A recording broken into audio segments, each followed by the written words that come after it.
¿Cómo están? Muy buenas noches, bienvenidas, bienvenidos a CNN Prime. Tenemos una completa cobertura de lo que sigue ocurriendo con el sistema frontal, por supuesto, y su traslado hacia el norte del país, zona centro, me refiero norte, desde las zonas más de la octava, de la séptima, de la región del Biobío, siguen produciéndose problemas. Tenemos a todos nuestros equipos desplegados, por supuesto que en la región de Valparaíso también estamos muy atentos con este socavón. Toda la información, todo el reporte, nuestros equipos los ven desplegados en pantalla y todo lo que ocurrió también, por supuesto, en Chile y el mundo lo van a conocer porque aquí comienza CNN Prime.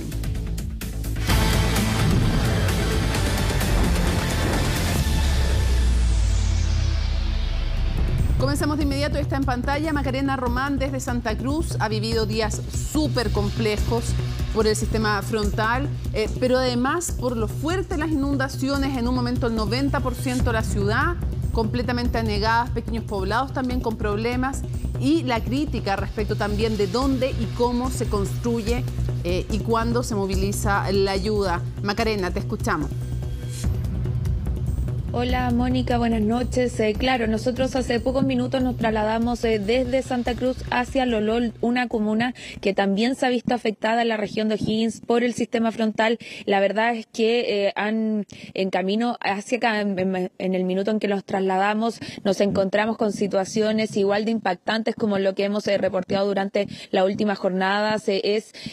Hay casas que están completamente anegadas, son cientos de familias perjudicadas, tanto en la comuna de Santa Cruz como también aquí en Lolol. En Lolol, eso sí, hay una particularidad, que es que hay todavía sectores de la comuna que están completamente aislados. Acabamos de hablar con el alcalde de esta comuna, José Román, y nos comentaba que son 7 al menos los sectores que continúan aislados, que hay una rotura de caminos donde no se puede pasar en vehículos, y eso ha generado obviamente otro problema, que es que no se ha podido llevar ayuda, por ejemplo, de materiales, de saco de arena hacia estas viviendas, pero tampoco, por ejemplo, los medicamentos, algo que obviamente perjudica especialmente porque hay adultos mayores que están esperando por sus medicamentos, y el alcalde nos comentaba algo particular, que las personas en general de estos sectores se acercan al centro de la comuna cuando les pagan el día de pago, como le llaman acá, como lo catalogan, y es que en agosto habitualmente se saltan este día para juntarlo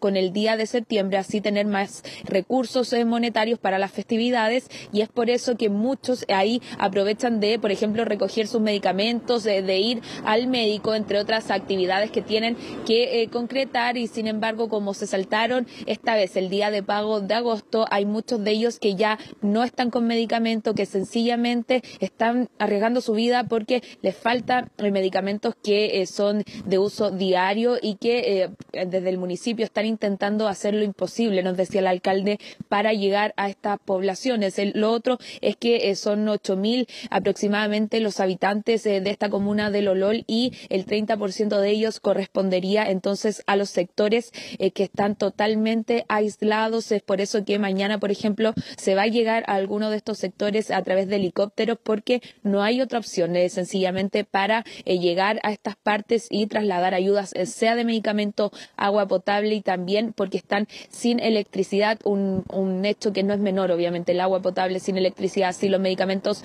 se van juntando las consecuencias que está dejando este sistema frontal, que, como tú bien decías, se está trasladando desde la zona centro-sur del país hacia el centro, cercano a la región metropolitana, a la región de Valparaíso, y eso fue lo que conversamos con el alcalde, que nos dijo que ayer la situación en Lolol estaba mucho más crítica que hoy, obviamente, pero las consecuencias se siguen viviendo latentemente aquí en esta comuna. Escuchemos al alcalde.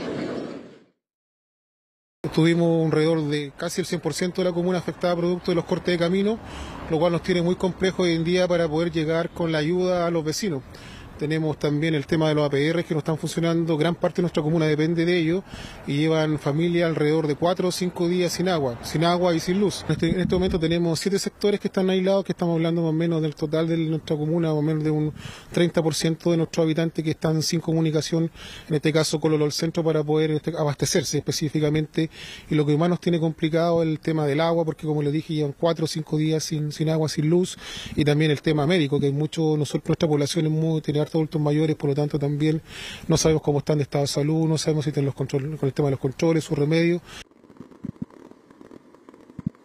Y Mónica, algo no menor que tú decías al momento de presentar este despacho es que en Santa Cruz, por ejemplo, el 90% de la comuna quedó en un momento totalmente inundada. Nosotros fuimos testigos de eso anoche, se lo mostrábamos también. Las calles parecían completamente ríos porque el agua circulaba con fuerza, se llevaba de hecho objetos. En los momentos vimos pasar, por ejemplo, árboles, troncos, maderas, objetos también enseres de los hogares, porque era una situación incontrolable. De hecho, cruzar de una vereda a otra costaba porque la fuerza del agua obviamente también empujaba a quienes buscaban trasladarse de un punto a otro. También por los recintos educacionales, son más del 60% de estos que quedaron dañados en la comuna de Santa Cruz. Hoy visitamos la escuela Luis Oyarzún Peña, ubicada alrededor del centro de la comuna de Santa Cruz, y está totalmente anegada. Las imágenes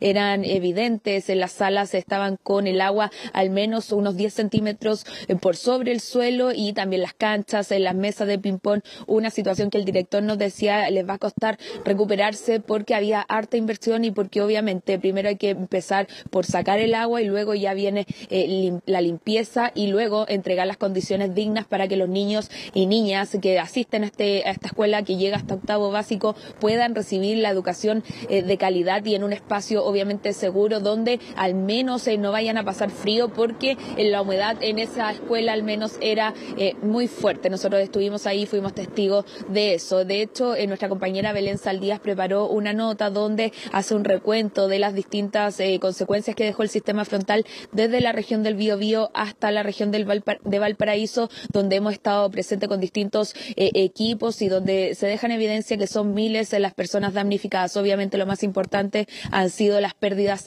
de vida, pero también luego de eso vienen las pérdidas de viviendas, las pérdidas en escuelas, en centros de salud, que sabemos que son también pérdidas que quedan a largo plazo y que recuperarse de eso también afecta a la vida cotidiana de quienes habitan este sector del país. Escuchemos entonces, los invito a ver la nota de Belén Saldías, quien hace un breve recuento de lo que está pasando en este minuto en el territorio, en la zona centro-sur de nuestro país.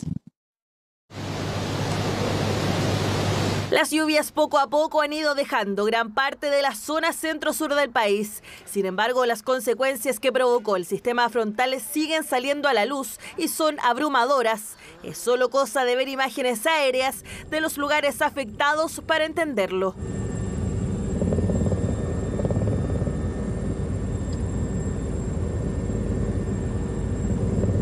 Son múltiples las situaciones donde recién ahora que mejoraron las condiciones climáticas se está conociendo la real magnitud del daño. Lo que sí se sabe concretamente es que son miles las personas que se encuentran damnificadas y otras miles más las que se mantienen aisladas en distintas comunas. Está el camino cortado, está colapsado, hay gente aislada, adultos mayores que tienen que hacer trámite, y de aquí a la fecha que se repare esto van a quedar re complicados. Esto es lo que se vivía durante este miércoles en el sector de Lomas de Upeo, ubicado aproximadamente a 1 hora de Curicó. Caminos interrumpidos, producto del barro y basura acumulada, que no permitían el paso a las personas que lo necesitaban y dejando a su vez a decenas de habitantes incomunicados. Cuando no hay luz, no hay señal. No hay señal para arriba tampoco. Y de ahí no puedo ahora llamarla como no hay señal. Pues. Y ahora ustedes están acá tratando, me imagino, de avanzar lo que más se puede. Sí, lo que vinimos a ver el camino, para ver cómo está. Y está fácil para pasar para allá. Como dice un tío de Ría, dijo, está muy malo por el teléfono. Querimos lo más luego arreglar el caminito para pasarle a él las casitas. Pues. No tienen luz, no tienen como les la señal de que se puedan comunicar.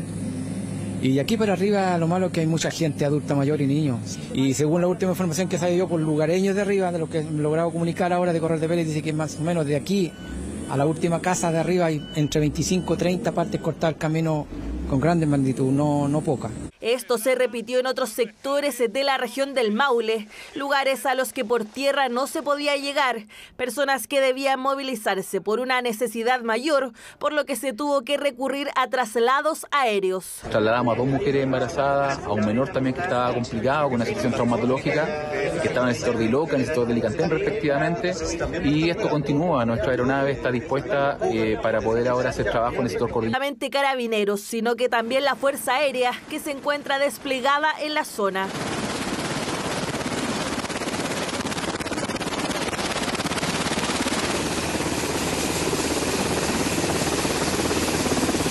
Aislamientos que dejaron los diversos cortes de ruta, producto del sistema frontal que azotó la zona, que también provocó el aumento de caudales que terminaron por dañar la infraestructura de varios puentes que quedaron completamente inutilizables. El puente Juana Flores acá en el sector de Potrero Grande, que terminó completamente cortado luego de las intensas lluvias que aumentaron también entonces el caudal de este río, que está precisamente al lado de estas viviendas acá en esta zona. Puente ubicado en el sector de Potrero Grande, donde también sus habitantes tuvieron más problemas producto de las lluvias, se quedaron sin agua potable, por lo que por ahora es lo que necesitan urgentemente. Estamos hace 3 días sin agua y acá hay muchos niños, adultos mayores, entonces prioridad es el agua y eso es lo que necesitamos, agua, si nos pueden ayudar, carbón, que es muy importante, comida para los animales. Vamos a hacer un albergue donde va a ser de la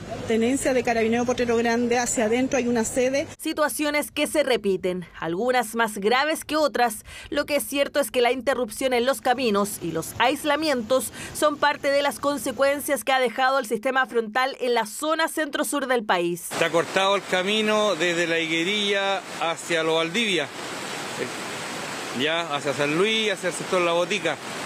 Hay acá está cortado el camino, tiene más o menos 3 metros de ancho y debe tener 1,5 metros de profundidad. En la región de O'Higgins la situación no era muy distinta. El río Cachapoal aumentó su caudal durante las últimas horas, dejando a su paso varios daños en caminos y viviendas. Hizo este socavón, sacando una casa de cuajo ahí, de material sólido, y otra casa que está ahí, botando postes, el alumbrado público de este lado lo botó todo. Las pérdidas allí fueron totales. ¿Logró sacar las cosas? No, mi bolso me animé cuando llegó el salto. Las mejoras en las condiciones climáticas se permitieron ver con claridad los efectos del paso del sistema frontal. Son miles las viviendas afectadas, que incluso se mantienen aún bajo el agua. Otras se encuentran en proceso de limpieza, uno de los trabajos más duros que tendrán los habitantes por estos días, pero todas con algún tipo de daño. Yo tenía miedo que los cimientos de la casa se dieran y que la casa se la llevaran. Yo tenía miedo que nos muriéramos esa noche acá adentro. Es una situación compleja y no hay nada, yo no veo a nadie ayudándonos, a nadie. Solo mis amigos y la gente de buena voluntad. Han estado trabajando, me imagino, acá durante todo el día. Durante todo el día.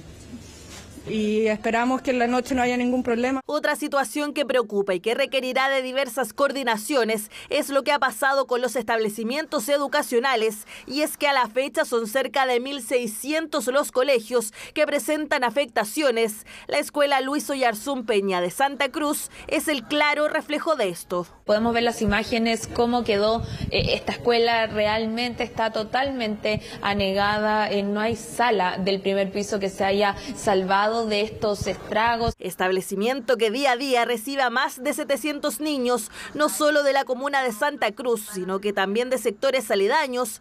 Por ahora se mantiene con sus clases suspendidas, al igual que decenas de otros colegios en todo Chile, hasta nuevo aviso. Es primera vez que tenemos una emergencia como esta. El municipio está trabajando por cortar el acceso de agua que está ingresando, haciendo algunos muros de contención para poder frenar el paso. Una vez ocurrido eso, ya podemos empezar a trabajar con la evacuación. Lo mismo ocurrió en el sector de los niches de Curicó.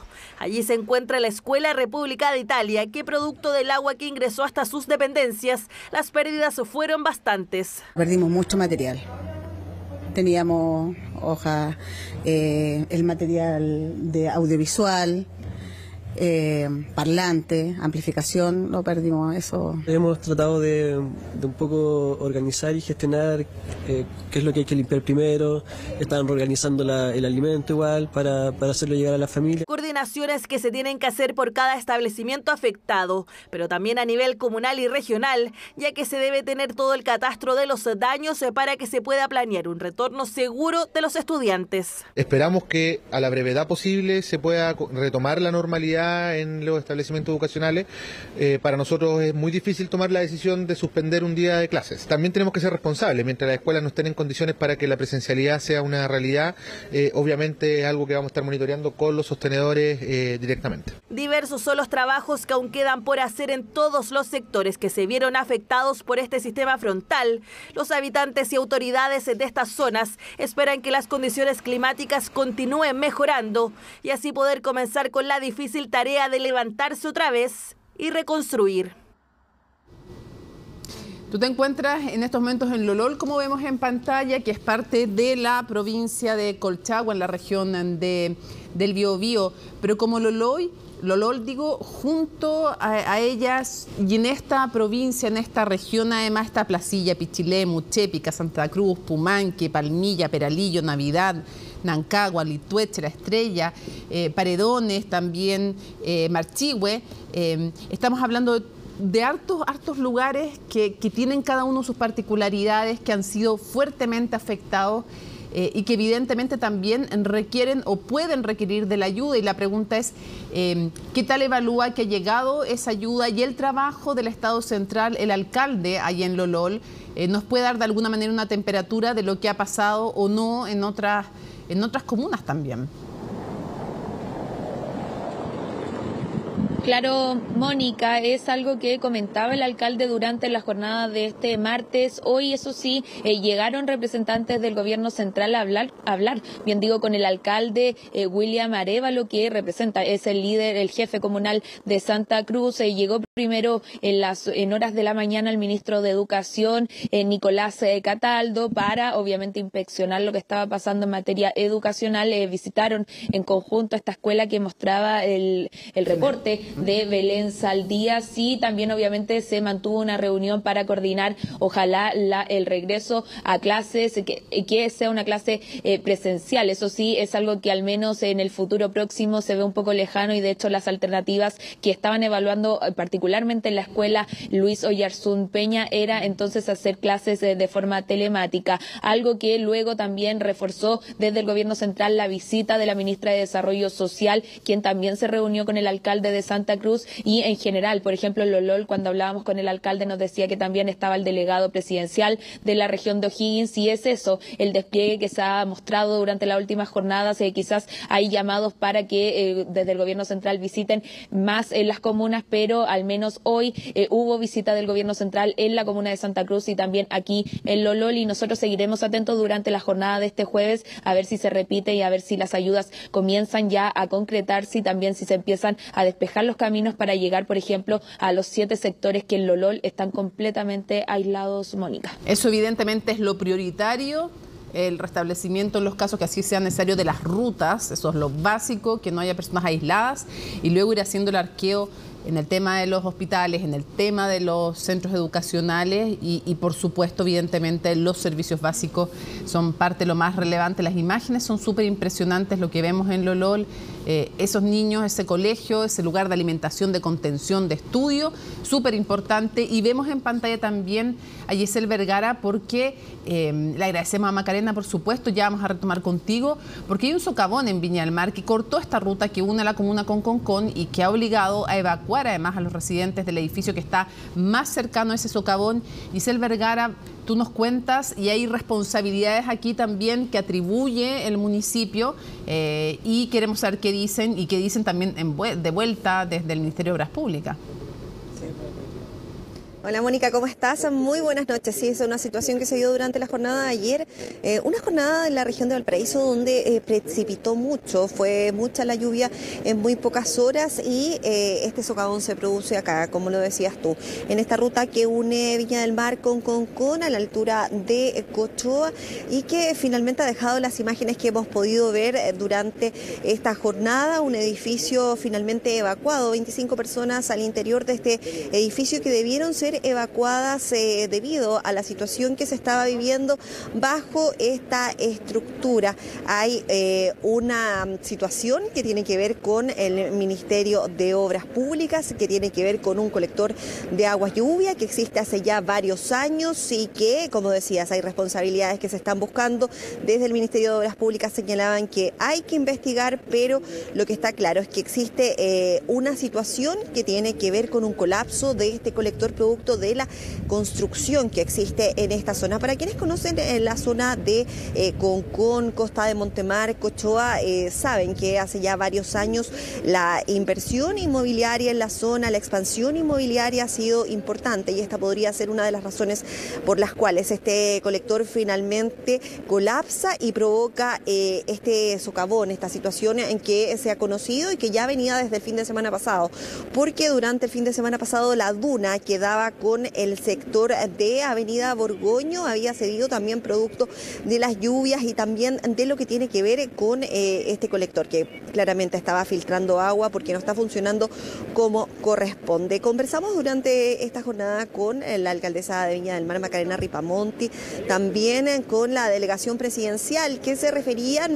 principalmente a las responsabilidades, a buscar cuál es la razón del por qué ocurre esta situación en esta zona, una situación que probablemente no debería ocurrirse si se consideraran todos los factores determinantes para poder otorgar permisos de construcción y para que estructuras como estos colectores de aguas lluvias funcionen al 100% y no terminen en una situación tan preocupante como la que hemos conocido durante esta jornada. También desde la delegación, Mónica, señalaban los trabajos que se van a tener que realizar, el plazo de estos trabajos podrían ser incluso más de 4 meses los que podrían demorar en poder restablecer esta situación. Lo que no se sabe aún es qué va a pasar con este edificio, con este socavón que hemos conocido durante esta jornada, que claro, a plena luz del día se conoce de manera más consistente de lo que veíamos durante la noche de ayer. Pasemos a revisar declaraciones de las autoridades que se refirieron durante esta jornada a esta emergencia en Viña del Mar. Ha seguido aumentando el desprendimiento. Hoy día podemos observar que la vía que conecta Viña del Mar con Concón ya se ha socavado, es decir, ya no hay tránsito posible y además se socavó la vía que da acceso hacia el edificio Kandinsky. Ya se ha hecho una evacuación preventiva desde anoche, por lo tanto no hay riesgo vital y además las calles han sido cortadas para que en el fondo no existan accesos. Estas son obras, básicamente el colector Riñaca Norte, ejecutado por el Ministerio de Obras Públicas el año 2005. Esta es una obra que a todas luces tiene un problema, ya sea o de ejecución o de sobrecarga. Eso tendrá que definirse en una investigación técnica, pero de todas maneras esta es una responsabilidad básicamente del Estado a través del Ministerio de Obras Públicas. Había un proyecto avanzado respecto de mejoras en este colector que ya había colapsado el día 10 de agosto. Sin embargo, lo que hemos evidenciado ahora es que es necesario ampliar este proyecto y fortalecer las medidas tanto de mitigación como también de solución definitiva, que va a incorporar, entre otros elementos, la instalación de muros de contención, la habilitación también de la calzada y la reposición del colector. Es muy reciente poder dar un cálculo exacto respecto del aumento de los recursos, ¿no? Pero estimamos aproximadamente pudiese aumentar en un 50%. Y que el tiempo de reposición pudiese proyectarse a 8 meses, en tanto las obras más bien definitivas. Eso sin perjuicio de que con anterioridad pudiese haber alguna habilitación parcial. Ahora, Giselle, aquí obviamente que lo que los vecinos quieren saber es primero si se arregla o no se arregla esto, cuándo pueden volver a vivir ahí. Y también, para que no vuelva a pasar, es evidente que, claro, lo urgente es atender la emergencia, pero si se quiere que las cosas se hagan bien, obviamente que las responsabilidades son algo básico y ahí uno se pregunta ¿qué responde el MOP? ¿Qué responde también la propia constructora? ¿Tuvo algo que ver o no? ¿Tenía que supervisar? ¿O esto era un tema de obras públicas como mencionaba la alcaldesa? Sí, es importante precisar que también durante esta jornada la ministra de Obras Públicas se refirió a este tema. Ella señalaba que estaba al tanto de la emergencia, que se sabe que es un socavón bastante grande, pero ella llamaba a la calma, llamaba un poco a la cautela, señalando que antes de asignar responsabilidades por este hecho era necesario realizar una investigación.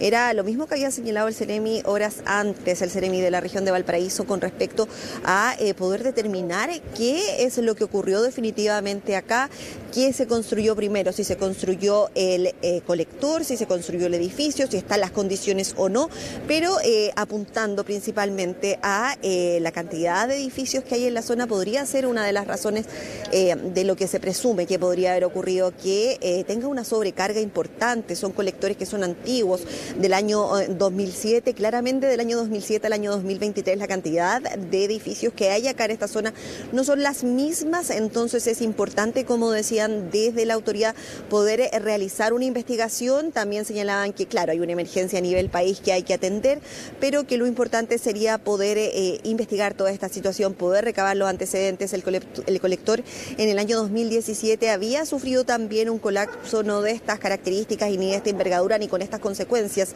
pero lo cierto es que hay que poner especial atención en cómo están funcionando estas estructuras, que son estructuras públicas, que son responsabilidades de los ministerios, como decías tú, a fin de evitar que esta situación vuelva a ocurrir. Este no es el único edificio que hay acá, hay muchos edificios a mi alrededor que en eventuales situaciones podrían correr una suerte similar. Se construye quizás pensando para una situación que estábamos viviendo, que es una situación de sequía, donde los suelos no funcionan de la misma manera, pero claro, con lluvia tan intensa en muy pocas horas son situaciones que va a haber que tomar en consideración varios factores. Y también el otro tema determinante, Mónica, este tema va a volver a salir a la palestra, que tiene que ver con la construcción en zonas como esta. Lo decía el ministro Carlos Montes también durante esta jornada, que se refería a el grave daño que podría tener el edificio. Decía que es un edificio que está en riesgo y que la zona donde se construye este edificio finalmente no tiene las factibilidades técnicas que deberían tener,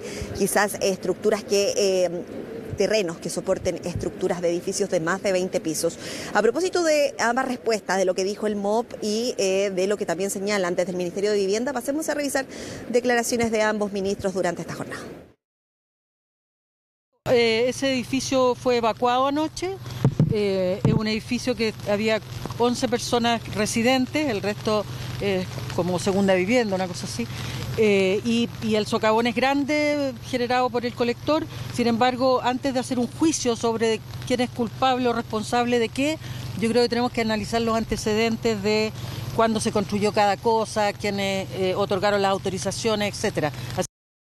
Tal como dijo la ministra de Obras Públicas, eso es algo que hay que investigar con todos los datos y a partir de lo cual tener una opinión. Se ha generado una discusión que es muy importante determinar las responsabilidades, porque probablemente se puede llegar a saber cómo ocurrió y hoy día el edificio está en serios riesgos, ¿no es cierto? Está en un lugar riesgoso y tiene problemas de inconsistencia técnica, en fin, todo eso hay que verlo.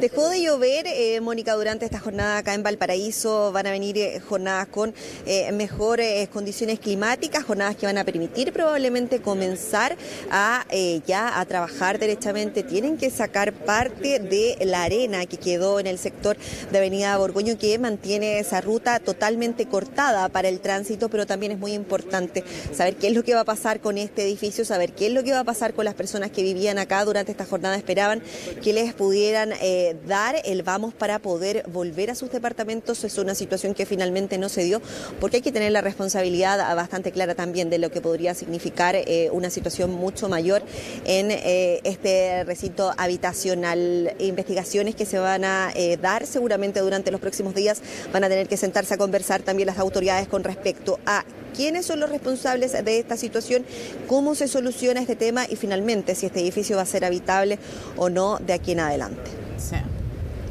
Yo me muero de susto ir a vivir allá, honestamente. O sea, no soy experta, no tengo idea, pero y si fuera la dueña de alguno de esos departamentos o el arrendatario, lo que quisiera es que alguien respondiera. O sea, que no pase colado. O sea, tiene que haber responsabilidades también aquí, sea el que dio el permiso para que se construyera ahí, el que construyó mal la obra, no sé, pero eso debiera saberse luego. Muchísimas gracias, Giselle. Seguimos atentamente lo que allí ocurra. Nos vemos, buenas noches. Bueno, hay mucho que conversar con la ministra de Desarrollo Social, Javiera Toro.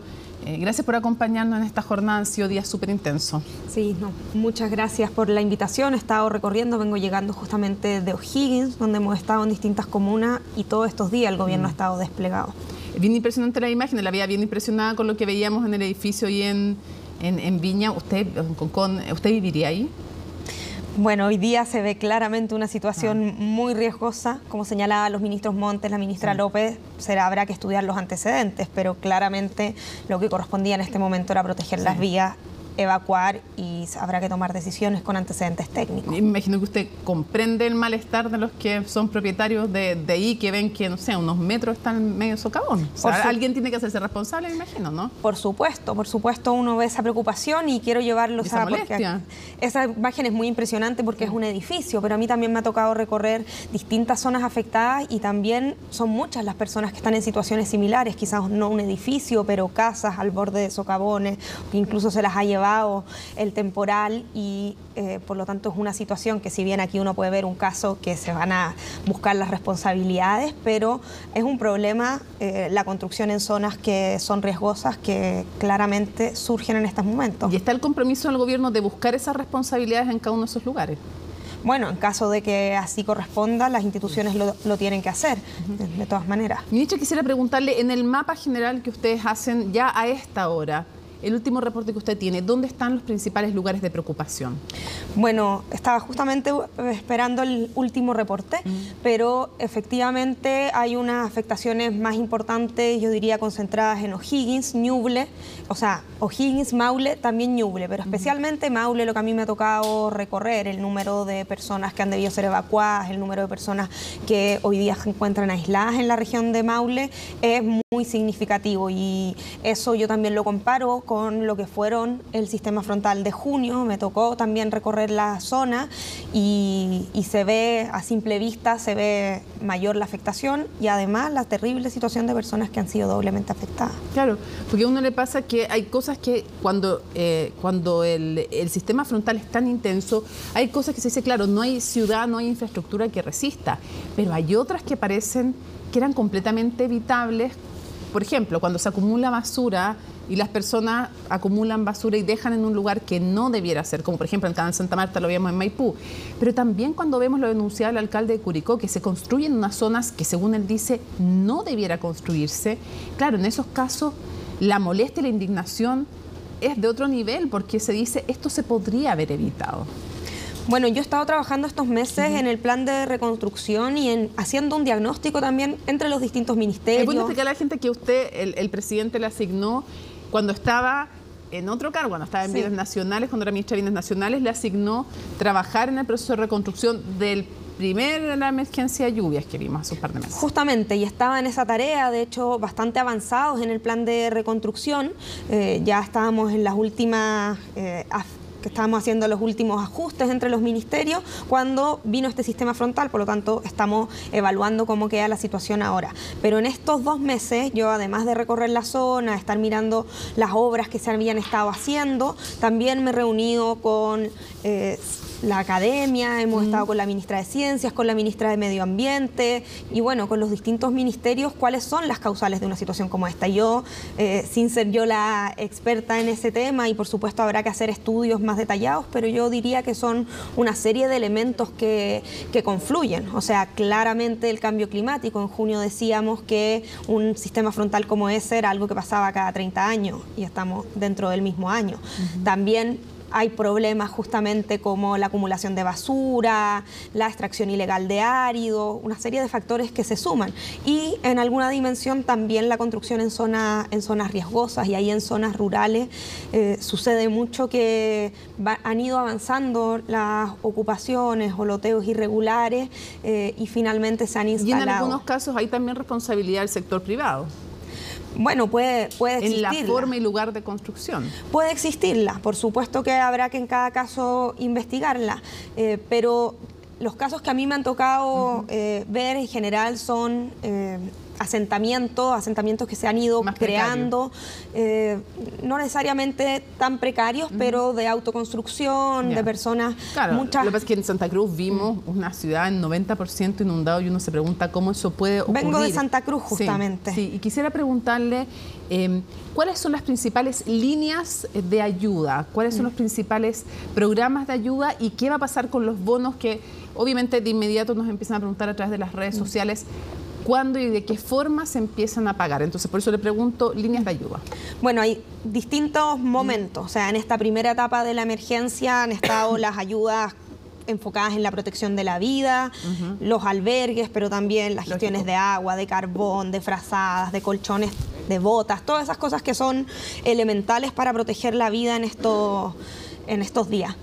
Inmediatamente entramos en la fase de ayudas tempranas. Entendemos que hay personas que están en situaciones muy complicadas y que requieren un apoyo del Estado y para ello hay distintos ámbitos, pero en la dimensión de recuperación de las viviendas, de los enseres, tal como se hizo en enero, o sea, en el verano con los incendios, en junio con el primer sistema frontal, se va a entregar un bono de enseres. Y para ello el Ministerio de Desarrollo Social y Familia es muy importante porque es quien coordina el catastro que finalmente permite ¿Qué le dice determinar? A las personas? Porque es bueno que la gente sepa que entonces va a haber un bono de enseres que no es para reconstruir viviendas, sino que es para comprar, no sé, el refrigerador que perdieron, la cocina que perdieron, la cama que se destruyó, para ese tipo de cosas que son de necesidad inmediata. Entonces, no es para reconstruir, este bono que usted me está hablando, no es para reconstruir la vivienda, y me imagino que tiene distintos montos según la gente lo que declare que perdió. ¿De qué montos vamos a estar hablando? ¿Y hay algún cálculo ya cuántas personas, cuántas personas y en qué plazo, ministra, se va a poder comenzar a pagar? Sí, justamente como tú señalas, este es un bono para la recuperación de los enseres, las cuestiones básicas, es un bono de libre disposición que está en esta etapa. Luego vendrán ayudas justamente para la reconstrucción, para la recuperación productiva, la recuperación de la producción agrícola, pero concentrándonos en este primer momento y en la necesidad de este bono, los catastros están empezaron ayer los municipios en coordinación con el Ministerio de Desarrollo Social en la aplicación de las fichas FIDES. Esto implica también parte de un aprendizaje de las dos catástrofes que hemos tenido en el año. Estamos empezando una aplicación de las fichas FIDES adelantadas para que puedan llegar las ayudas lo más temprano posible, entendiendo que hay algunos lugares que todavía va a ser más complicado llegar por temas de conectividad, pero la idea es avanzar lo más posible allí donde hoy día se puede llegar, y para ello se están disponiendo los funcionarios, el municipio va a las personas, y si no las personas, si no llegan, pueden ir al municipio. Sí, pero es importante señalar que la ficha FIDE se aplica en el domicilio, por lo tanto los municipios van determinando las zonas que están afectadas. Domicilio?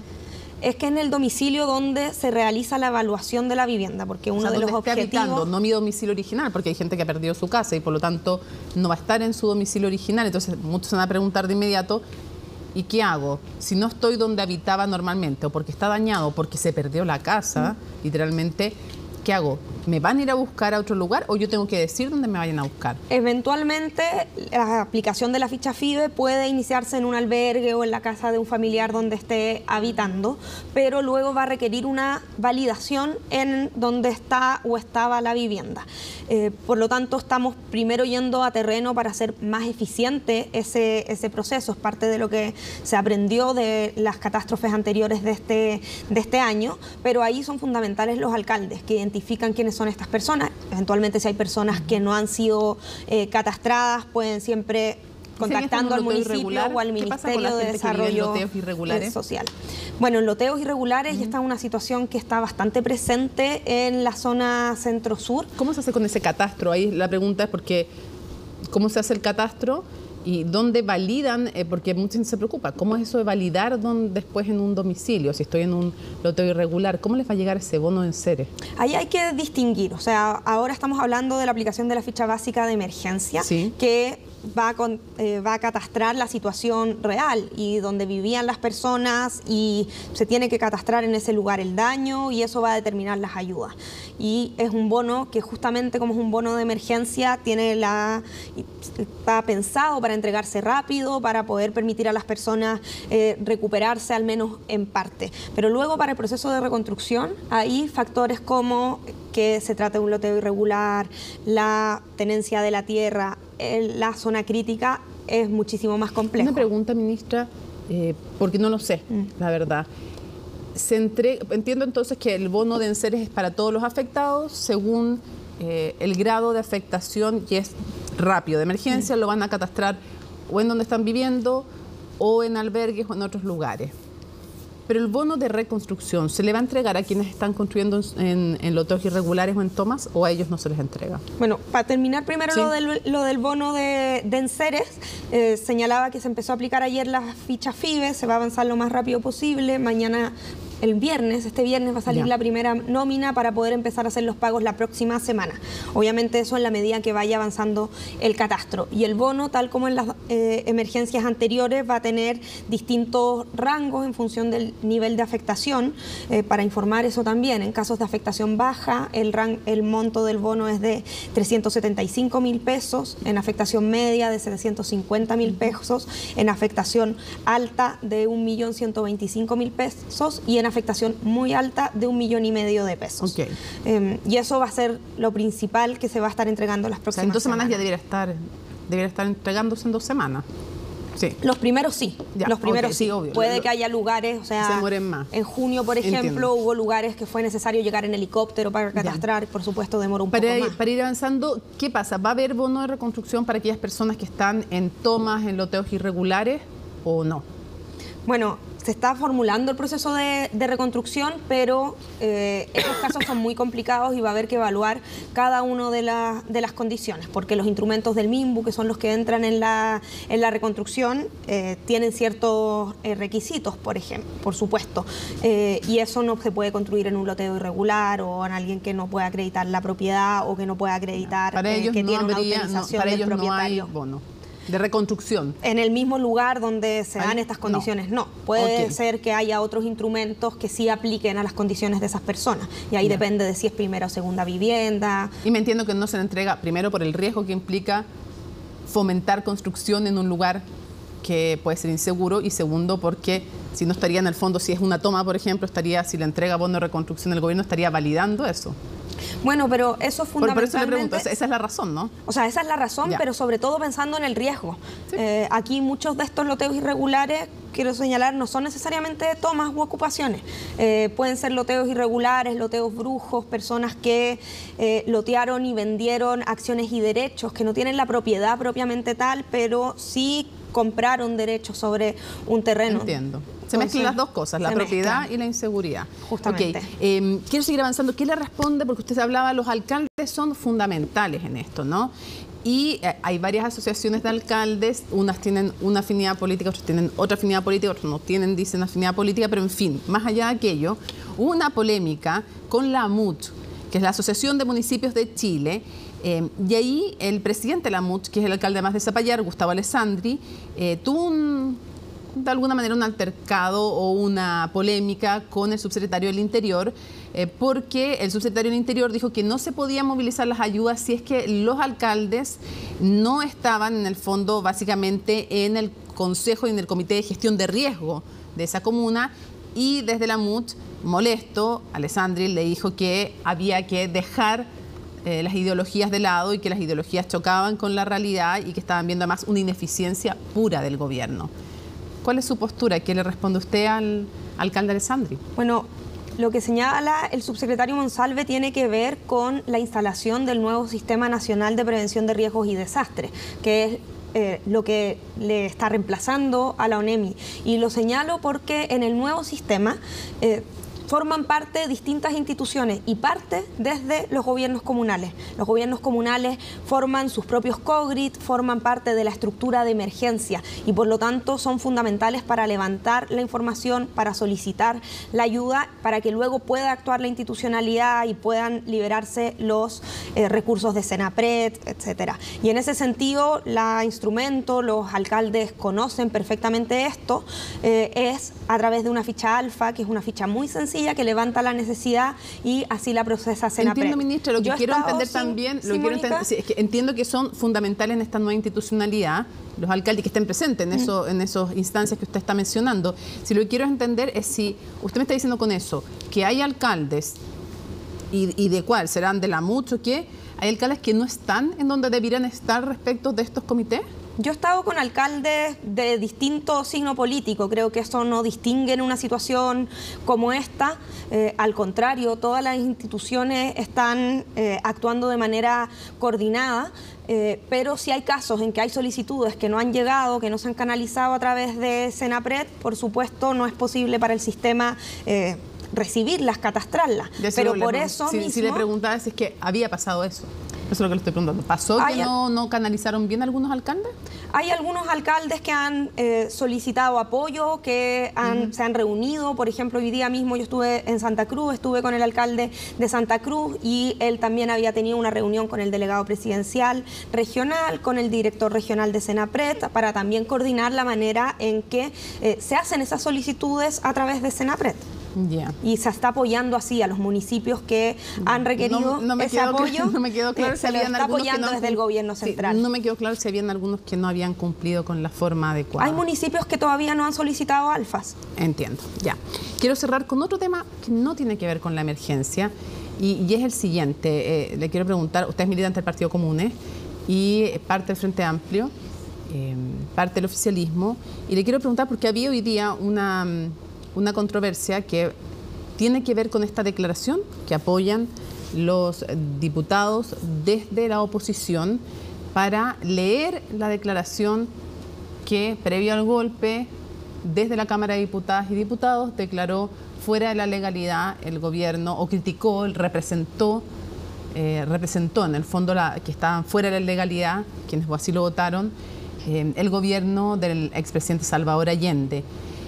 Y se ha dado esa controversia y ha respondido la ministra Camila Vallejo diciendo que le parece que es un retroceso civilizatorio.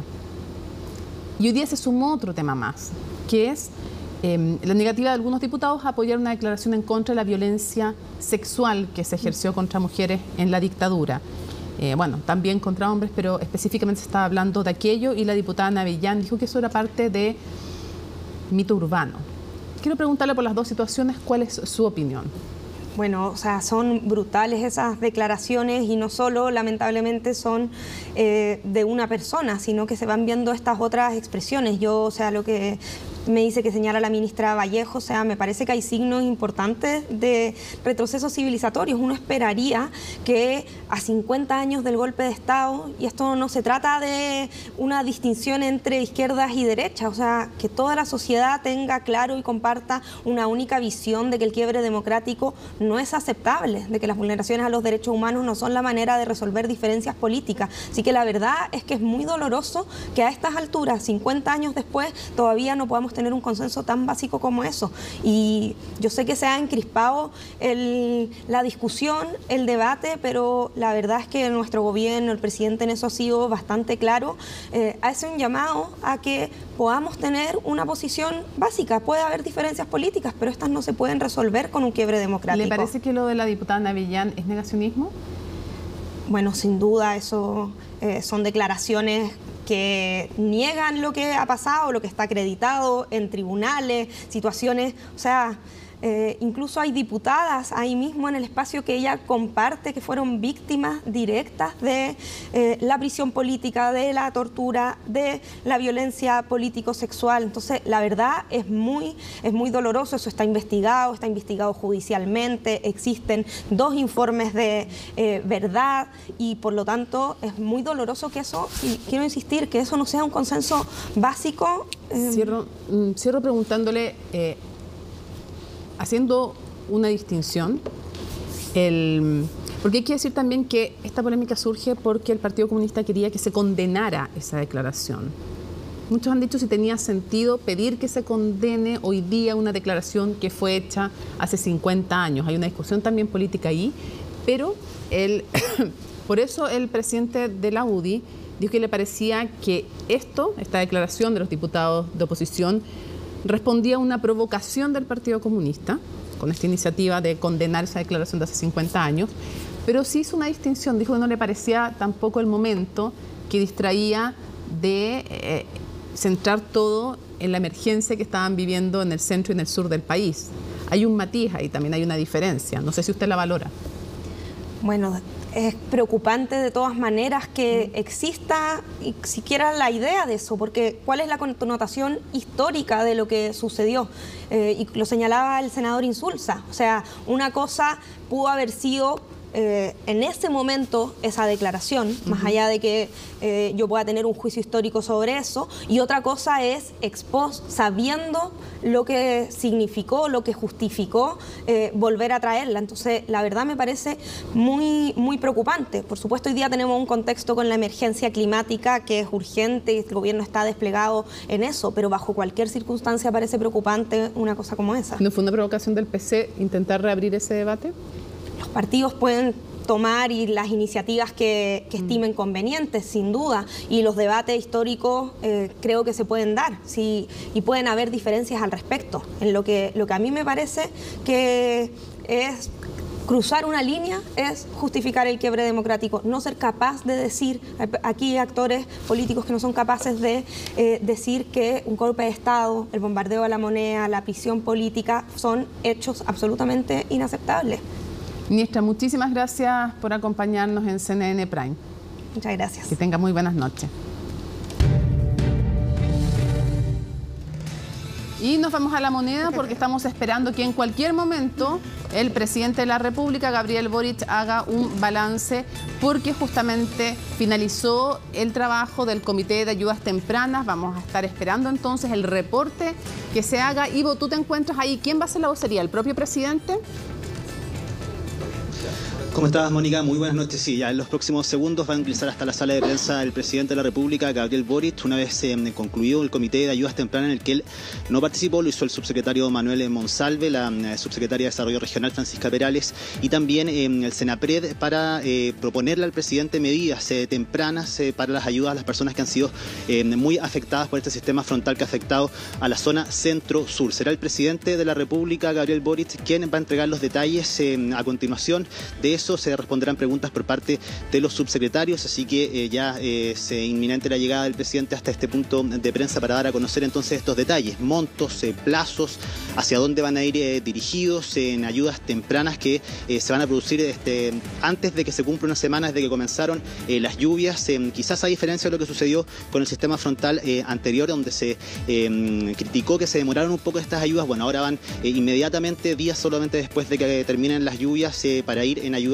por supuesto, de quienes más se han visto afectados en las regiones metropolitanas de O'Higgins, Ñuble, Maule y también Biobío. Así que van a ser esa parte de las medidas que va a entregar el presidente. Estos anuncios, algunos van a ser parecidos a los que se han ocupado en las últimas emergencias en relación a los incendios del mes de febrero, también en relación al sistema frontal que afectó con fuerza a la zona centro-sur también durante el mes de junio, pero vamos a conocer también quizás mecanismos nuevos para ir en ayuda, Mónica, de quienes muchos lo han perdido todo y muchos que van a tener que levantarse de nuevo. El presidente ha hablado estos días acerca de comunas en específico en la región de O'Higgins, del Maule, del Ñuble, que han sido doblemente afectadas. Veíamos también hoy día lo que sucedía en Talagante, también el sector de la Manresa, donde hay personas que por segunda vez han visto cómo el sistema frontal los ha afectado con fuerza. Escuchemos ahora, llega el presidente de la República, Gabriel Boric, quien entregará los detalles de las ayudas tempranas luego de este sistema frontal. Muy buenas noches a todas y a todos los habitantes de nuestra patria.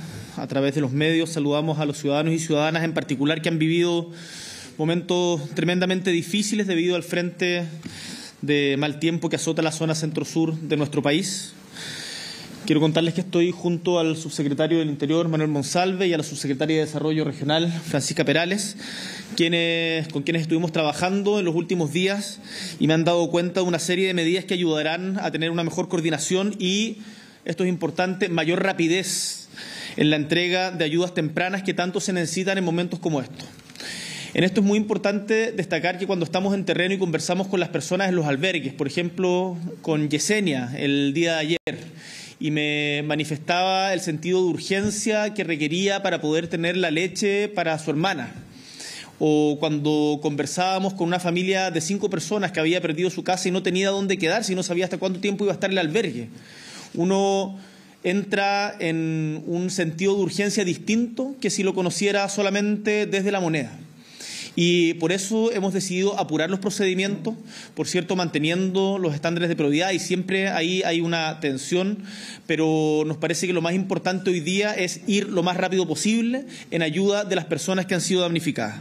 La principal instrucción que he dado a todas las autoridades de gobierno que han estado desplegadas en las zonas de catástrofe ha sido de actuar con este sentido de urgencia y con la conciencia de que los chilenos y chilenas que han sido golpeados muchas veces en más de una ocasión, 2 e incluso en algunas zonas 3 veces, desde los incendios, las inundaciones de hace 7 semanas y las actuales, necesitan del apoyo y la presencia del Estado. Y es importante aquí recalcar y también contárselo a los medios de comunicación que el Estado no es solamente el gobierno central, el Estado es también Carabineros, el Ejército, las municipalidades, los servicios de salud que han estado desplegados y haciendo un trabajo permanente desde el primer momento, incluso de manera preventiva en esta catástrofe. Hemos adelantado la disposición de 1.210 millones de pesos de fondos de emergencia a las delegaciones presidenciales regionales entre las regiones de Valparaíso y Biobío el día lunes 21 de agosto y que están a disposición para poder recurrir en ayuda de los municipios que más lo necesitan, que sabemos son prácticamente todos en las regiones afectadas. Hemos estado en terreno, hemos conversado directamente con muchos de ustedes y hoy me quiero hacer cargo de ciertas necesidades específicas que nos han manifestado en estos días. Desde los incendios de febrero, que hemos puesto en marcha las que fueron llamadas ayudas tempranas, que con Francisca Perales, cuando estaba a cargo de la Subsecretaría de Servicios Sociales, ella misma las coordinó y que hoy día van a quedar también nuevamente a su cargo para aprovechar esa experiencia. Aquellas que están entre la emergencia, una vez terminada la emergencia, en este caso las lluvias, y la reconstrucción, y que son las medidas que quiero informar. En lo que va del 2023, sabemos que varias regiones de nuestro país han sido escenario de importantes emergencias, generando afectaciones a muchas familias, territorios vulnerables a riesgos y amenazas generadas por el cambio climático, pero también por el comportamiento de la ciudadanía. Una cosa que queda muy clara es que tenemos que mejorar como Estado. Esto va mucho más allá de un gobierno, la fiscalización respecto de dónde se construye. Reitero lo que señalé ayer, los ríos de Chile tienen memoria y con lluvias como esta recuperan sus cauces históricos. Hay lugares en los que no se puede construir y por lo tanto se requiere una mayor fiscalización y una mayor proactividad por parte de todas las instituciones públicas, pero también de los privados, en no realizar loteos irregulares, no construir en las riberas de ríos donde no está permitido, porque esos lugares son susceptibles de inundarse, como hemos visto, por ejemplo, en tantos lugares en estas últimas inundaciones. Por eso, nuestro compromiso es llegar lo antes posible y hemos decidido agilizar ciertos procedimientos y acortando los plazos necesarios para enfrentar esta emergencia. Quiero que sepan que hoy día hay desplegados miles de funcionarios en ministerios, delegaciones, gobernaciones, municipios, Fuerzas Armadas, Carabineros, PDI, bomberos y, por cierto, voluntarios, dirigentes y dirigentes de juntas de vecinos. A todos ellos, a los trabajadores de los servicios de salud también, les quiero agradecer profundamente su compromiso. A los vecinos que están ayudando al vecino de al lado, al que no fue afectado que está ayudando al que sí lo fue. En estos momentos de solidaridad es cuando más se nota que en la unidad de Chile nos levantamos. En lo inmediato, ¿cuáles son las líneas de apoyo en las que hemos trabajado? Quiero partir contándoles que desde la próxima semana, específicamente desde el día miércoles, va a comenzar la transferencia del bono de recuperación de enseres de hasta 1,5 millones de pesos por hogar afectado para las necesidades más inmediatas. Además, Luego de catastradas las familias, vamos a empezar a construir. Y acá nos anticipamos. En este momento, Senapred tiene en sus bodegas 600 viviendas de emergencias listas para ser construidas y la factibilidad de producción es de estimadamente de 60 viviendas diarias. Esto es aprendizaje también del proceso de los incendios y las inundaciones pasadas, en donde no hubo capacidad de producción en el momento de todo lo que necesitaba, por lo tanto seguimos produciendo en tiempos en que no había catástrofe. No tengan dudas de que serán entregadas a las familias que lo necesitan con el máximo sentido de urgencia y ahí nuestro deber, y eso lo hemos conversado mucho con el subsecretario Monsalve, es acelerar la conexión a los servicios básicos, en particular a la luz y a los servicios sanitarios, que es algo que en algunos sectores, en particular los más apartados, no ha sido fácil.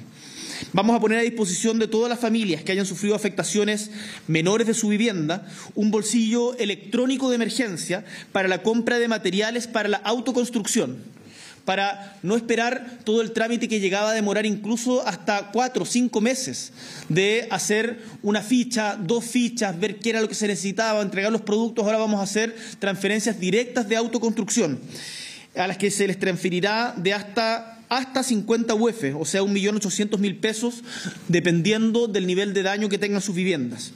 En el pasado les contaba que esta transferencia se entregaba luego de un complejo proceso que a veces duraba hasta 5 meses. Con estas nuevas medidas vamos a disminuir sustantivamente los tiempos y esperamos llegar en los próximos 30 días a prácticamente la totalidad de los hogares afectados por este frente de lluvia. Para los agricultores y agricultoras, para los ganaderos, para los vitivinícolas, para toda la gente que trabaja en la apicultura, desde los próximos días se va a comenzar a entregar la entrega de forraje y alimentación apícola para todos los afectados en regiones. Además, estamos realizando en conjunto con el MOPI, encargado a la ministra que tenga bien también, a la ministra Jessica López, considerar el traslado de maquinaria de otras regiones del país para recuperar los canales de regadío, por lo que hemos diseñado un mecanismo que permite agilizar la limpieza de los canales. Esto es algo que cuando conversamos, por ejemplo, en el sector de Romeral, en donde un canal que no se desbordaba hace 40 años estaba arrasando con los guindos, que son tremendamente importantes para la próxima temporada, nos decía, por favor, la ayuda más urgente que necesitamos es la limpieza del canal para poder cosechar lo que salvamos. En ese sentido, para todos los demás afectados de predios privados vamos a trabajar procedimientos abreviados. Del mismo modo, vamos a entregar un bono de ayuda a agricultores de un monto de hasta 5 millones destinado a agricultores informales que no están dentro de INDAPO Prodesal. Se comenzará a pagar dentro de un mes. Los pequeños productores también serán apoyados por el Gobierno de Chile a través de un bono de recuperación productiva que podrá ser de hasta 10 millones de pesos para empresas formales de cualquier tamaño que hayan sido afectadas por las inundaciones. El pago comenzará durante este mismo mes, contado de aquí a 30 días. Los municipios en esto sabemos que son clave para enfrentar de buena manera las emergencias. Hemos escuchado muchas veces las necesidades de los alcaldes. Personalmente me he reunido con algunos de ellos en las zonas afectadas, hay otros que han comunicado sus necesidades por las vías oficiales, otros por los medios de comunicación. Qué bueno que así sea, pero es importante, como dijo el subsecretario Monsalve el día de hoy, que las solicitudes que se hagan se registren a través de los canales oficiales para poder derivarlas. Hoy día tenemos la posibilidad de ayudar y lo vamos a hacer mediante un programa de apoyo a municipios que dispondrá recursos para financiar proyectos vía programas de mejoramiento urbano, conocidos como PMU, y programas de mejoramiento de barrios, PMB, con un mecanismo simplificado de emergencia para agilizar la inversión pública en los territorios afectados. Esto significa que en particular los municipios rurales, hay muchos municipios rurales que tienen pocas capacidades de levantar proyectos propios. Los vamos a ayudar desde la Subdere, desde el Ministerio del Interior, para con técnicos levantar los proyectos y recuperar esa infraestructura urgente que se necesita. Los equipos de la subsecretaria Perales ya están en contacto con los municipios y estarán apoyándolos técnicamente para acelerar la gestión de estas iniciativas. Como todos han podido ver a través de los medios de comunicación, están parte de las declaraciones del presidente de la República, dando cuenta de que el miércoles se empieza a entregar una primera ayuda económica, este bono de emergencia para compra de enseres, que va a ir desde 350.000 hasta 1,5 millones de pesos según el grado de afectación de las familias, y luego hay otra ayuda que va a tener que ver con reconstrucción y en algunos casos cuando sea reconstrucción menor, con una especie de bolsillo electrónico para las personas para que puedan autorreparar sus viviendas.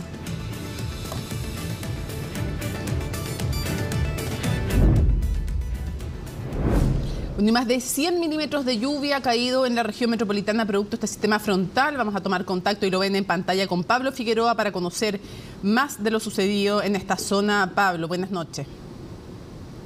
Buenas noches, Mónica. Sí, una jornada donde, claro, ahora veíamos en vivo al presidente de la República, lo vimos a eso de las 4 de la tarde en el sector de San José de Maipo, anunciando la finalización y empezar ya el próximo año lo que es la construcción del famoso puente en San Alfonso que se cayó hace un par de años atrás. Había uno mecánico ahora, bueno, finalmente fue el presidente junto a la ministra Camila Vallejo, fue la ministra de Obras Públicas, el ministro Carlos Montes, varias autoridades para dar anuncios porque ha sido una jornada en donde la preocupación ya no pasaron ya básicamente de los ríos, pasaron a los canales, a las quebradas, lugares donde hay casas donde no está habilitado construir casas y están ahí, bueno, con esta caída a 100 milímetros en la región metropolitana, casi 200 en el sector del Rejón del Maipo, en una jornada, claro, marcada por el agua, por los anuncios, pero ¿quién mejor que Daniela González para contarnos en la siguiente nota lo que pasó este día miércoles, ya en la retirada de este río atmosférico que afectó desde el jueves pasado a la región metropolitana y hacia el sur? Veamos lo que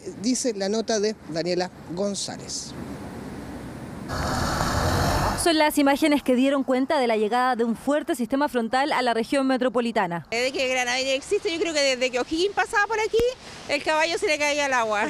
Algunos más optimistas, con una lluvia que ha ido amainando con el paso de las horas. Sin embargo, fueron varias las zonas afectadas durante la jornada de este miércoles. Una micro enterrada en un hoyo. Bueno, usted intentó doblar, iba para abajo. Sí, al trabajo y ahora interpreté mal yo la señal, fue con todo lo mío. Y ni con el 4x4 salió, está muy blando, muy reblandecido el terreno. Sí. La Gran Avenida volvió a anegarse y en el camino a Lonquén los conductores se enfrentaron a un verdadero desafío para transitar. Mientras una familia de La Reina se vio sorprendida por la aparición de un socavón de al menos 7 metros de profundidad. Te escucho un ruido que pensé que podía haber sido un trueno o que se había caído una rama, entonces vinimos a ver y efectivamente había un hoyo en el pasto. Pero esto no hay cómo prevenirlo, entonces solamente decirle a los vecinos que estén atentos. Esto es un pozo negro que debe tener unos 80 años, que después de un tiempo se fue... se rellenó seguramente, todo esto es especulación por supuesto, con tierra, se fue diluyendo y quedó por supuesto este hoyo y que por suerte colapsó toda la capa vegetal en la noche. Claro, y es que efectivamente la noche fue el escenario más complejo para la región metropolitana. Llovió mucho en corto periodo de tiempo, por eso preocupaba el canal Santa Marta. Y a pesar de la lluvia, en esta ocasión no presentó desbordes ni afectaciones importantes. Por fin está una demanda histórica de la comuna de Maipú. Cada vez que llueve nos tenemos que convocar en este punto, bastante nerviosos porque hay una probabilidad alta de rebalse. Sabemos que lamentablemente el canal Santa Marta no tiene la infraestructura necesaria para soportar lluvias de más de 30 a 35 milímetros, menos considerando si hay presencia de basura en el sector. En Maipú se suspendieron las clases, algunas calles se anegaron, pero no hubo mayores problemas. Distinta situación se vivió en Talagante. Algunos vecinos fueron evacuados por la sorpresiva subida del río Maipo. En la naturaleza, la fuerza del agua no la va a parar nadie. Y no se alcanzó a hacer la pega que tenía que haberse hecho porque se vino muy encima el agua. Este es un lugar complejo que ha mostrado también cuáles son los desafíos que tenemos como región de cara a estos nuevos sistemas frontales que son muy intensos en corto tiempo. Además, luego va a haber un trabajo de encauzamiento del río Maipo para poder volver a abrir ese cauce y poder trabajar en términos de la emergencia más inmediata. Y en la cordillera, San José de Maipo tuvo una compleja jornada. Una decena de casas fueron afectadas por el desborde de un canal. El agua salió del canal, se vino por la calle y comenzó a socavar. Toda la vereda que está allá está socavada por el lado como izquierdo. Y está el agua tratando de tomar su cauce normal nomás. Entonces, ¿qué está pasando ahora? que lo está agarrando su curso que tenía que agarrar anteriormente y está cayendo en las casas que están más abajo, ¿me entiendes? Entonces ahora lo que necesitamos nosotros es apoyo de hombres, maquinaria, para poder solucionar esto lo antes posible, para que a las casas no les pase nada. A pesar de esto, San José de Maipo sufrió menos consecuencias por el sistema frontal que hace algunos años, porque vino acompañado de una isoterma baja, lo que generó nieve en la cordillera y menor riesgo de grandes desprendimientos de tierra. Aún así, en el sector de Guayacán cayeron cerca de 40 milímetros solo en 14 horas. Habíamos informado que la isoterma, nos había reportado la Dirección Meteorológica, iba a bajar. Y en este momento estamos aquí, se siente como la isoterma ha bajado, ¿ya? Y la alerta también de vientos también disminuyó. La turbiedad del río Maipo, bueno, ustedes saben, aumentó durante la noche y eso activó algunos protocolos y eso tiene que ver con mezclas de aguas, etcétera, pero estamos bastante lejos aún de tener una afectación que pudiese llevar a ciertos cortes de agua, etcétera. Por la turbiedad del río Maipo y Mapocho, que abastecen de agua potable la región metropolitana, se mantiene la alerta temprana preventiva, aunque el riesgo de corte de suministro ya es muy bajo. Han caído ya más de 40 milímetros de agua en la ciudad, han caído más de 200 milímetros de agua en cordillera y esto ha hecho que las turbiedades de los ríos Maipo y Mapocho hayan aumentado. Y durante las horas de madrugada de hoy ha comenzado a utilizar sus reservas, entre ellas los megaestanques de Pirque. De todas maneras, queremos informar que el suministro en Santiago es de absoluta normalidad. Nuestros equipos están desplegados en terreno y estamos haciendo un seguimiento permanente de la evolución de este evento climatológico. Horas complejas para la capital. En algunos sectores como la quebrada de Macul cayeron cerca de 65 milímetros en menos de 24 horas y en la estación Pudahuel se registraron más de 25 milímetros de agua. Ustedes han podido presenciar durante estos últimos días que este sistema frontal ha afectado distintas regiones del país, particularmente acá en la metropolitana, en varias localidades. En la gran mayoría de las comunidades hay una comunicación permanente con las juntas de vecinos en donde se está monitoreando las necesidades y en los casos más críticos, como por ejemplo los pacientes que requieren diálisis, se están haciendo los traslados vía aérea y eso está totalmente coordinado con los servicios de salud. Así las cosas, la situación debería mejorar esta madrugada. El jueves las lluvias serán más bien intermitentes y la capital debería volver a la normalidad. Bueno, Mónica, y veíamos el resumen de esta jornada a cargo de Daniela González. Solamente decir que funcionó la planificación. Nosotros estuvimos hace 8 semanas en el Cajón del Maipo, estuvimos ahora estos 5 días. Vimos cómo evolucionó, cómo se tomaron las medidas correspondientes y sobre todo decir cómo las autoridades funcionaron. Especial ahínco ahí el alcalde de San José de Maipo, quien lo vimos fuera de cámara llevando sacos de arena, así que especial admiración por ello. Y sobre todo también quiero decir en cámara al equipo que está detrás de cámara, Camilo Hernández, a Nicolás Zamorano, parte de este equipo que trabajaron cerca de 32 de las últimas 38 horas ahí en condiciones adversas para dar la mejor forma la información con seriedad, como lo pide CNN Chile, Mónica. Claro que sí, les agradecemos a todos ustedes y a ti también, por supuesto, a todos los equipos desplegados en terreno. Muchísimas gracias y nuestro reconocimiento que también hemos hecho en estos días, tanto al personal municipal como al personal de los gobiernos comunales, regionales, central, a los carabineros, a las Fuerzas Armadas y de orden. De verdad, súper importante la labor que están realizando de manera incansable y también a esos ciudadanos anónimos que apoyan, que se apoyan entre ellos. La solidaridad también es importante en estas ocasiones. Muchísimas gracias, Pablo. Buenas noches. Buenas noches. Bueno, y distintos tipos de enfermedades ahora se convierten en una amenaza para los miles de damnificados producto del sistema frontal a consecuencia de inundaciones que propician, como les decía, por ejemplo, enfermedades respiratorias y digestivas. El gobierno evalúa una nueva campaña de vacunación y Camila Guía nos cuenta más. Cuidan los niños nomás.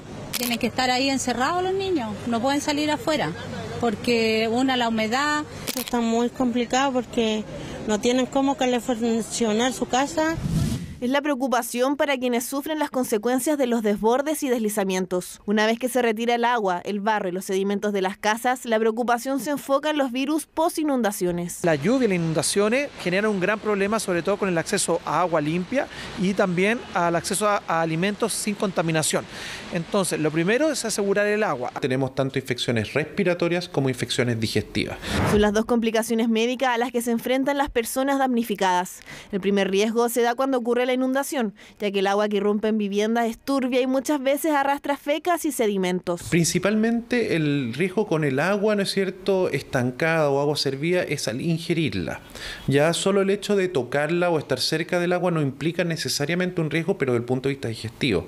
Enfermedades como la hepatitis tipo A o el tétano aumentan la probabilidad de aparecer, ya que ambas son digestivas. Así que hay que insistir en el lavado de manos, en la preparación de alimentos y evitar la contaminación con aguas servidas o potencialmente contaminadas por el barro. Y lo más importante, la posibilidad de que las inundaciones afecten al agua potable, donde hay que tener mucho más cuidado. Esta agua puede contaminar, ¿no es cierto?, las fuentes de agua potable, entonces es importante tener en cuenta que si estamos interviniendo todo el sistema de agua potable, deben de hervir el agua, deben de lavarse bien las manos. Con especial cuidado la población de riesgo, niños, personas mayores y con enfermedades crónicas. El segundo escenario se da precisamente cuando se acaba la lluvia y baja la temperatura. El frío principalmente va a favorecer que las infecciones respiratorias, principalmente los virus, aumenten bastante. Virus no tan comunes del invierno como el metaneumovirus, el adenovirus y enterovirus podrían reaparecer. En la emergencia registrada en junio, el Ministerio de Salud anunció un operativo de vacunación para los habitantes, funcionarios y voluntarios que trabajaran en las zonas afectadas. No tengo en este momento la estadística de cuántos fueron vacunados, pero sí se realizó la vacunación. No hemos tenido brotes de enfermedades entéricas, por lo menos de hepatitis A.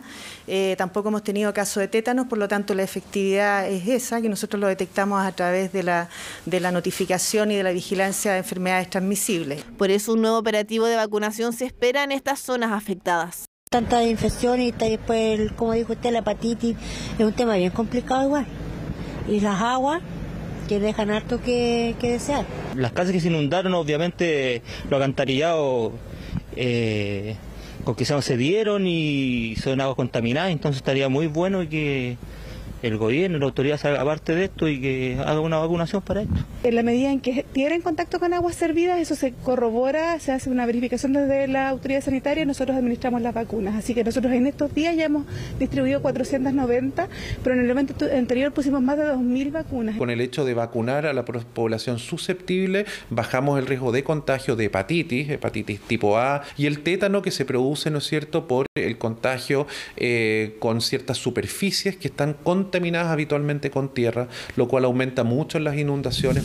Para los próximos días, las temperaturas desde la región metropolitana a la Araucanía debieran disminuir considerablemente, por lo que acciones como lavado de manos y limpieza de superficies contaminadas con cloro, incluyendo las latas de comida, son fundamentales para evitar este tipo de virus. Y vamos a tomar contacto con José Miguel Mardones desde el estudio virtual para tener todo el reporte del pronóstico del tiempo. José Miguel, te escuchamos. ¿Qué tal? Muy buenas noches. Estamos en el estudio de CNN Tiempo para hacer una actualización meteorológica y también un balance de lo que ha sido el sistema frontal que ya abandona prácticamente todo el territorio. Y de hecho, a estas alturas es importante, o más bien es pertinente, poner ciertas cifras de lo que han sido las últimas 72 horas. Por ejemplo, en el centro de la ciudad de Santiago superamos los 50 milímetros de precipitación caída. Y si nos vamos hacia la quebrada de Macul, estamos hablando de más de 105 milímetros de precipitación caída. Más al sur de nuestro país, centro-sur, por ejemplo, más de 240 milímetros en el centro de la ciudad de Curicó. Y atención, en las últimas 72 horas han caído, de acuerdo a información que entrega la estación Río Claro, esto de Talca a la cordillera, casi 600 milímetros en las últimas 72 horas. Bueno, yo les decía, el sistema frontal abandona el territorio y vamos a hacer ahora la proyección de lo que tenemos para las próximas horas, las próximas jornadas en diferentes zonas de nuestro país, y por eso desplegamos los mapas que nos entrega día a día Meteorred para hacer la proyección meteorológica e ir poniendo conceptos a lo que viene tras la intensa precipitación. Por ejemplo, en la zona norte de nuestro país, que lo vemos marcado con colores más anaranjados en el mapa, el concepto es margen anticiclónico. En la zona centro, el concepto es predominio anticiclónico frío. ¿Qué significan estos conceptos? Lo detallamos Ahora, se prevén cielos matinales nublados en el litoral norte entre Arica y Antofagasta.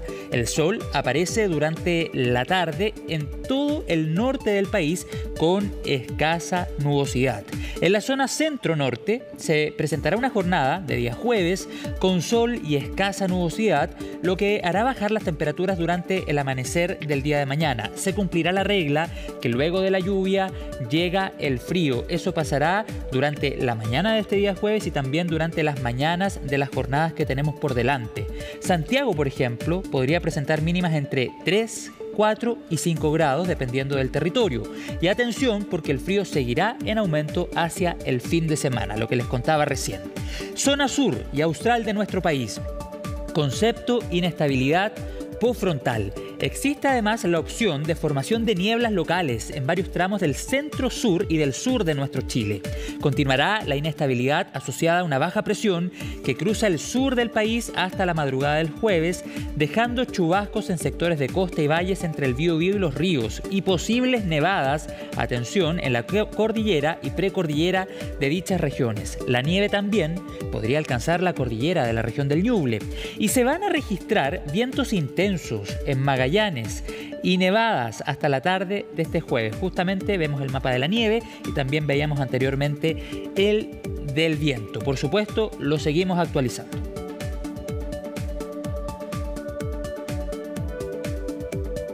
Vamos a revisar a esta hora de la noche algunas temperaturas que por supuesto vamos a detallar más adelante en extenso en un nuevo capítulo de CNN Tiempo. Estamos en el centro sur de nuestro país, zona que ha estado, ustedes saben, muy afectada por la emergencia. ¿Y qué pasa el día de mañana? Las precipitaciones quedan en la historia y por supuesto comienzan a medirse de manera mucho más concreta los efectos del intenso sistema frontal, que indica el pronóstico del tiempo. Por ejemplo, en Curicó, en Talca y en Constitución, en el Valle y la Costa, nubes matinales y luego cielo parcial con máximas entre los 13 y los 14 grados, al menos en estos territorios de la región del Maule. Ya les contaba al inicio de este despacho la gran cantidad de milímetros caídos en estas zonas. ¿Qué pasa en Chillán, en Concepción, en Los Ángeles, más al sur incluso?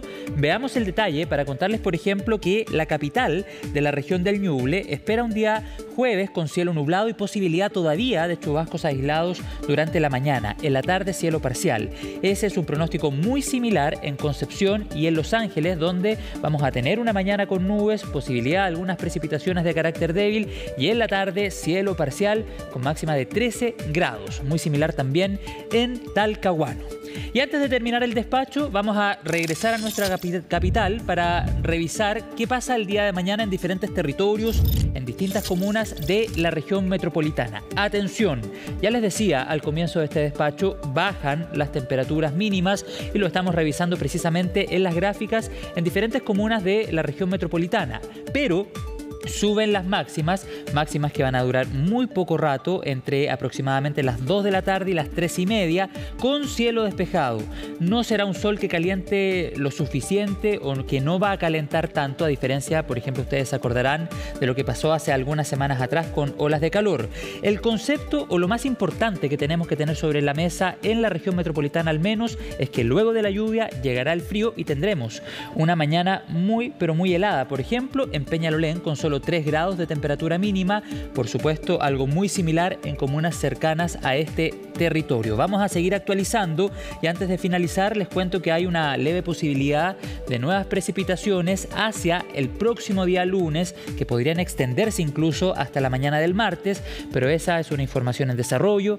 La meteorología es dinámica y lo vamos a seguir actualizando. Lo que podemos decir hasta ahora que esas nuevas precipitaciones no serían tan intensas como el sistema frontal que acaba de abandonar el territorio. Lo seguimos actualizando y por supuesto nos reencontramos en pocos minutos más en un nuevo capítulo de CNN Tiempo. Que tengan buenas noches. Gracias, José Miguel. Y seguimos avanzando. La laguna Culeo volvió a tener algo de agua tras años de sequía, una situación original del reciente sistema frontal, pero que genera alguna esperanza para los habitantes del sector, quienes piden una protección del entorno mediante la calificación de humedal. Magdalena Fuenzalida fue testigo de esto. Tuvieron que pasar más de 5 años para volver a ver así a la laguna Culeo. Las lluvias en la zona centro y sur de nuestro país lograron llenar cauces que habían pasado años secos, alimentando a la laguna. Este estuvo muchos años vacío porque este es como la garganta de la laguna, que aquí entra el agua por aquí. Este es del estero Pintué, que es el mar afluente más grande que tiene la laguna. Este por aquí entra el agua y después la laguna bota el agua por aquí una vez que se llena, que llega a su límite. Este más o menos queda hasta esta altura donde estamos aquí y esta agua se bota para afuera y ahí al botarla se va limpiando el agua de la laguna. La naturaleza es naturaleza. El contraste con las imágenes de hace solo algunas semanas a las actuales queda en evidencia el impacto de las últimas lluvias. Si bien no es un nivel alto, más bien un espejo de agua, tanto aves como vecinos agradecieron el hito medioambiental. Yo nací aquí en Aculeo, soy criado, nací aquí. Mis papás, mis abuelos, sí. Muchos años que estábamos viendo la laguna y ahora la teníamos seca. Ahora ojalá podamos verla llena otra vez. Bonito ver que se está llenando la laguna por los recuerdos, cuando nos veníamos a bañar aquí. Bueno, hasta donde estamos para ahora no nos habríamos metido nunca, solamente en bote. Pero igual nos bañábamos aquí, así que son añoranzas de niño que uno tiene de ganas de volverla a ver llenita esta laguna. Un lugar que en sus últimos años se ha convertido en el símbolo de la sequía en la zona centro del país. A finales de 2018 desapareció por completo, pero no siempre fue así.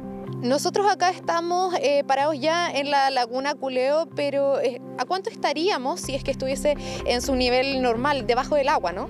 Sí, aquí estaríamos aproximadamente a 5 o 6 metros de profundidad en el fondo, en el agua. O sea, el agua nos pasaría 4 metros arriba de la cabeza prácticamente. En los últimos 3 años la sequía ha empeorado al punto que, antes de las últimas lluvias, el promedio de precipitaciones no ha superado los 390 milímetros. Actualmente son 128 comunas del país las que se encuentran bajo decreto de escasez hídrica. El principal factor que se haya secado la laguna de Aculeo es factores climáticos, ya principalmente la mega sequía, porque la laguna de Aculeo es utilizada por los agricultores para riego, pero si tienen menos oferta, están extrayendo el agua y finalmente, producto de esa menor oferta, la laguna se secó. Tuvo un pequeño pulso el 2020, pero un pequeño espejo menor que este, yo creo que duró unos pocos días. Y bueno, tenemos la esperanza que esta primavera en el fondo que eventualmente puedan haber más lluvia, lo que queda de invierno en la primavera y pueda todavía subir más el nivel de agua. ¿Pero esto significa que la laguna Culeo llegó para quedarse? Llevamos una sequía prolongada y para que se pueda recuperar de forma completa la laguna de Aculeo deberíamos tener muchos años de precipitación que permitan una recuperación del almacenamiento. Cuando el suelo se empieza a secar, el agua que tiene la laguna empieza a infiltrar y empieza a recuperar el agua subterránea y ahí se empieza a secar. La esperanza de organizaciones de la zona es lograr su protección. ¿Cómo? Oficializándolo como humedal. La Municipalidad de Paine ha solicitado al Ministerio de Medio Ambiente que haga en el fondo que declare humedal urbano todo este sistema que incluye la laguna de Aculeo, el estero Santa Marta y el estero Pintué, y estamos apelando a que eso suceda para poder tener algún estatus de protección para la laguna de Aculeo. En el fondo el tema es posicionar que esto sí es un humedal y los humedales son claves para los ecosistemas humanos también. El escenario es incierto para esta laguna, pero al menos estas imágenes son un rayo de esperanza para las personas del sector.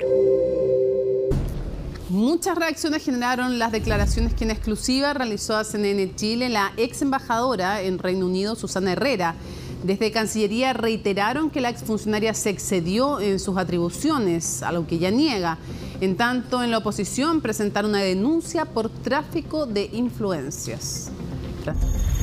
Informe.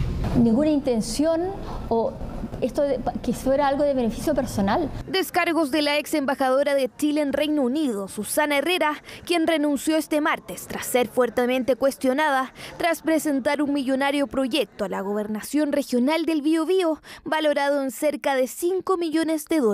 El trato que se me ha dado ha sido tremendamente injusto, ha sido súper apresurado los pronunciamientos de todas las personas porque yo nunca tuve la oportunidad institucional de dar explicaciones, de poder explicar esto. Puso a disposición antecedentes muy generales de esta iniciativa, ¿no? Y nosotros hicimos un reparo y le pedimos que no siguiera esa conversación mientras no hubiese un análisis jurídico respecto a esto, y eso es lo que ocurrió. La iniciativa buscaba la construcción de un mercado de maderas en la comuna de Santa Juana, afectada por los incendios, pero fue la forma en que se presentó lo que encendió las alarmas de la Cancillería. Aunque su salida también se justificó por la inexperiencia diplomática y una denuncia por acoso laboral. Se iba generando un poco de tensión con una empleada que particularmente lo que se le estaba solicitando es que se incorporara al trabajo y que cumpliera los horarios que estaban estipulados en su contrato. Yo no diría que yo me excedí a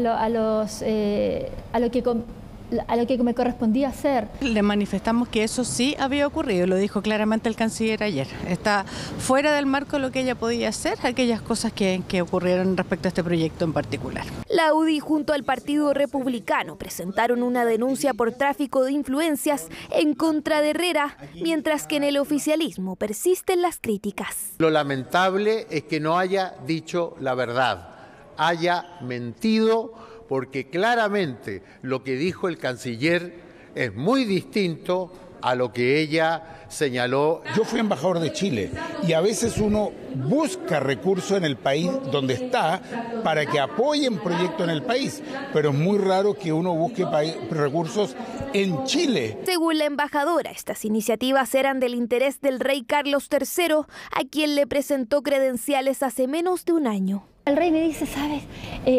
Todo lo que me estás contando es algo que para mí me llena profundamente y es algo con lo que yo vengo, you touch my heart, me dice. Sí, tocaste mi corazón. ¿Sí? Entonces, me dice, yo quiero, por favor, que conozcas a mi fundación, a mi organización y mis charities. La idea de proyecto se presentó a través de una carta al gobernador del Biobío, pero nunca vio la luz, mientras que en la municipalidad de Santa Juana lamentaron que no se llevara a cabo la iniciativa. Tuvimos una conversación sobre una idea que conceptualmente pareciera ser bien.